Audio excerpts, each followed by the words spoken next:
Super ma'am. And Paul Mahendra sir வந்து உங்களை caste பண்ணுறப்ப கூட ஒரு படத்தில் என்ன சொல்லியிருந்தாங்கன்னா, எனக்கு வந்து டோன் ஸ்கின் இருக்கவங்க எங்களுக்கு பிடிக்கும், டஸ்கி ஸ்கின் இருக்கவங்க பிடிக்கும். ஏன்னா அவங்கள வந்து இன்னும் லைவ்லியாக இருக்கும் ஸ்க்ரீனில் காட்டுறப்போ அப்படின்னு சொல்லியிருந்தாங்க. ஆனால் இப்போ சில படங்களில் ஃபேராக இருக்க ஆக்டர்ஸ்க்கு வந்து இந்த டல் மேக்கப் போட்டு நடிக்க வைக்கிறதுலாம் நீங்கள் எப்படி மேம் பார்க்குறீங்க?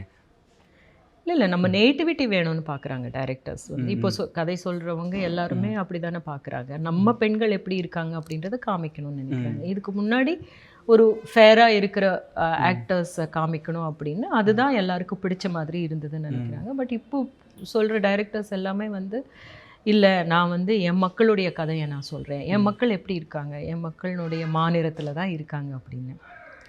ஸோ அதில் கேஸ்ட் பண்ணுற ஆக்டர்ஸை வந்து அந்த டோனுக்கு கொண்டு வராங்க. அதுக்கு வந்து அந்த மாதிரி ஆக்டர்ஸே கூப்பிடலாம் இல்லையா?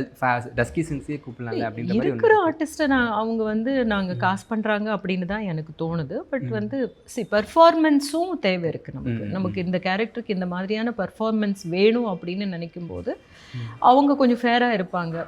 அதுக்காக நம்ம பண்ணிக்கிறது தானே.